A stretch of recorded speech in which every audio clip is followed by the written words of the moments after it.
আমরা এখন শহর এলাকায় আছি। মনপুরা থেকে কোথাও যাচ্ছি আসলে গন্তব্য জানি না। একটু আগে মনপুরা ছিলাম আর কি। এখন তবে এই শহর এলাকা সম্পর্কে কিছু কম।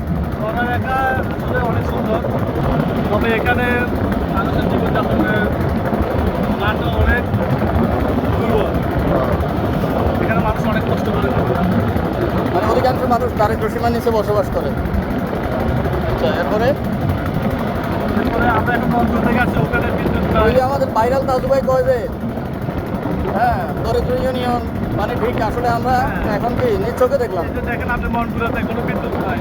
হ্যাঁ। এখন 2026 সালে আসি এখনো মন্টুরাতে বিদ্যুৎ নেই। তারা বিদ্যুৎ কি জিনিস তারা জানে না। আর বিদ্যুৎ উঠে চলে আসছে, তবে বিদ্যুতের লাইন লাগাইতে পারতেছে না, এখন 2-3 বছর ধরে চলে আসছে।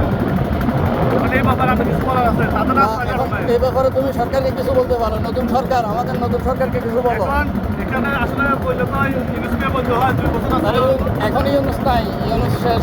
এখন ঠিক আছে, এখানে প্রত্যেক ঘরে ঘরে নেতা আছে, তারা এখন বিদ্যুতের ব্যবস্থা করতেছে। খুব শীঘ্রই তারা বিদ্যুৎ দেখবে এবং রাস্তাঘাটও দেখবে, তাদের জীবন মান আরও উন্নত হবে। আচ্ছা, মানে সরকারের কাছে আমাদের এটাই আবেদন যে শহর এলাকাগুলোর প্রতি নজর দিতে হইব নাকি? দিতে হবে, একটু ভালোভাবে।